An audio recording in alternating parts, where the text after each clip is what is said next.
ከአንድ ሳምንት ያልበለጠ ጊዜ የቀረው ሰባተኛው ሀገራዊ ምርጫ በሚሊዮኖች የሚቆጠሩ ኢትዮጵያውያን መጻኢ ዕድላቸውን የሚወስኑበት ኩነት እንደሚሆን ይጠበቃል። ምርጫ ዲሞክራሲያዊ መብትን የመለማመጃ መድረክ ብቻ ሳይሆን የሀገር ሰላምና መረጋጋት የሚፈተንበት አጋጣሚ ተደርጎም ይወሰዳል። በመሆኑም ሂደቱ ያለምንም የደህንነት ስጋት በሰላምና በሕግ አክባሪነት እንዲጠናቀቅ የጸጥታ አካላት ከማንኛውም ወገንተኝነት ነጻ ሆነው ሕግን የማስከበር ኃላፊነት ተጥሎባቸዋል።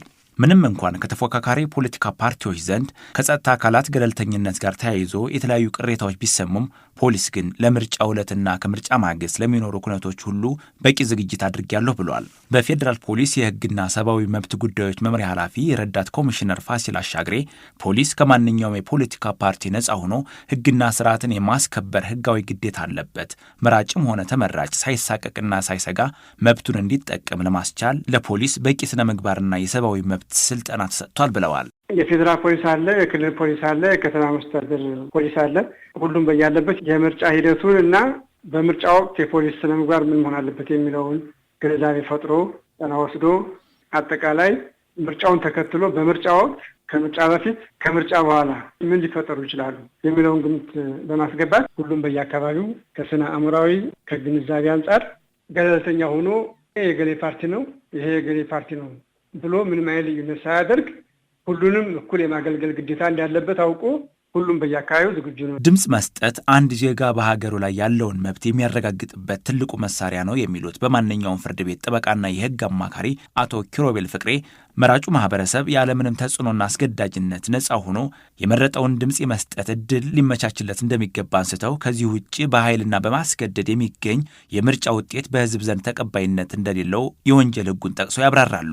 በእኛ ሀገር ባለው የወንጀል ሕግ በህዝባዊ ምርጫዎችና በድምጽ አሰጣጥ ላይ የሚፈጸሙ ወንጀሎችን የሚደነግግ የወንጀል ሕጉ ክፍል አለ። በማንኛውም በሌላኛ አካል ከዛቻ ጋር፣ ከማስገደድ ጋር፣ ስልጣንን ካላግባብ የመጠቀም ጋር፣ ከማጭበርበር ጋር ወንጀሎችን መፈጸም ፍጹም የተከለከለ ነው። የዚህ ደግሞ ዓላማው ማንም ሰው እንደ ፍላጎቱና እንደ ሐሳቡ በሕገ መንግስቱ የተቀመጠለትን የመምረጥ መብቱን እንዲጠቀም ካለማንም ጣልቃ ገብነት ካለማንም ጫናና ማስገደድ በነጻነት ድምጹን መስጠት አለበት ከሚለው መሰረታዊ የምርጫ ወይም የዜግነት መብት ጋር የተያያዘ ነው። ምክንያቱም አንድ ሰው በሀገር ሲኖር ትልቅ የዜግነት መብቱን የሚያረጋግጥበት ሂደት ምርጫ ነው።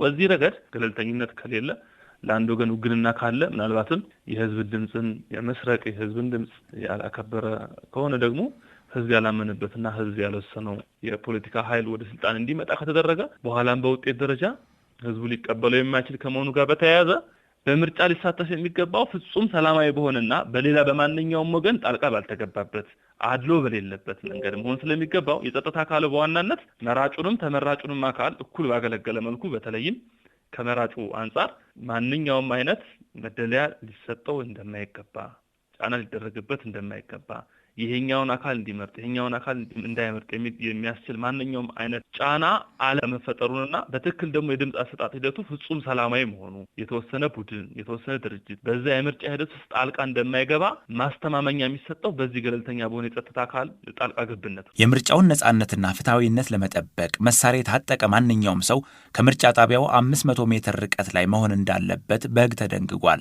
ሆኖም ከምርጫው ጋር ተያይዞ ግጭት ከተፈጠረ ፖሊስ ጣልቃ የመግባት የመከላከልና አስገዳጅ በሚሆንበት ጊዜም ተመጣጣኝ እርምጃ የመውሰድ ኃላፊነት እንደተሰጠው የነገሩን ኮሚሽነር ፋሲል አሻግሬ ነገር ግን ማንኛውም የፖሊስ አባል ከተሰጠው ኃላፊነት ውጪ ስነ ምግባራዊ ድርጊት ፈጽሞ ከተገኘ ከስራ ከማሰናበት ጀምሮ በሕግ የመጠየቅ ቅጣት ይጠብቀዋል ብለዋል። የፖሊስ ዋና ዓላማ ወንጀል መከላከል ነው። ስለዚህ መራጩ ሕዝብ በነጻነት እንዳይመርጥ የሚያደርግ ሁከት ከተፈጠረ ፖሊስ ያንን የማስቆም ግዴታ አለበት። አሁን ጣልቃ መግባት እና ሕግ ማስከበር ለይተን ማየት ያስፈልጋል። ለምሳሌ አንድ ፖሊስ በተመደበበት አካባቢ እገሌን ምረጡ እያለ የሚቀሰቅስ ከሆነ ይሄ ጣልቃ ገብነት ነው ቀጥታ ማለት ነው። በመርህ ደረጃ እንደ ፌዴራል ፖሊስም ዜሮ ቶለራንስ ተብሎ የተያዘ መርህ አለ። ምንም አይነት ምህረት የማይደረግበት በተቋሙ ከፍተኛው ቅጣት ከስራ ማሰናበት ነው። በወንጀል ተጠያቂነት እንደተጠበቀ ሆኖ ምንም አይነት ምህረት የማይደረግበት አንዱ የፖለቲካ ደጋፊ መሆንና ፖለቲካዊ አስተሳሰብ ይዞ በሌላው ላይ ተጽዕኖ መፍጠር ነው።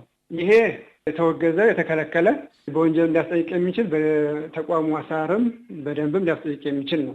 ነገር ግን ሕግ ለማስከበር አንድ ሰው የምርጫ ጣቢያውን እያወከ ወይም ኮረጆውን ለማበላሸት ወይም ለመውሰድ ወይም የሆነ ነገር ችግር ቢፈጠር ያንን የማስቆም በቁጥጥር ስር የመዋል ሕጋዊ ኃላፊነት አለበት። ይህን ሳያደርግ እዛ አካባቢ ያለው የምርጫ ሂደት ቢስተጓጎል ተጠያቂ ይሆናል ማለት ነው። ይህ በሚሆንበት ጊዜ ተመጣጣኝ የሆነ ኃይል የመጠቀም ሁኔታም ሊኖር ይችላል ማለት ነው። ማንኛውም ዜጋ የመምረጥና የመመረጥ መብት እንዳለው በሕግ ተደንግጓል የሚሉት ኮሚሽነር ፋሲል የፖሊስና የመከላከያ ሰራዊት አባላት ግን የመምረጥ እንጂ የመመረጥ መብት የላቸውም።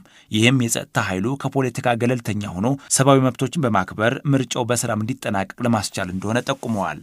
ለሰላማዊ ምርጫ ስኬት ግን ከጸጥታ አካላት በላይ ትልቁ የሰላሙ ባለቤት ማህበረሰቡ በመሆኑ ህዝቡ ለምርጫው ሰላማዊ ፍጻሜ የነቃ ትብብር እንዲያደርግና ለሚታዩ አጠራጣሪ የጸጥታ ችግሮች ፈጥኖ ለህግ አስከባሪዎች በመጠቆም ኃላፊነቱን እንዲወጣም ጥሪ ቀርቧል።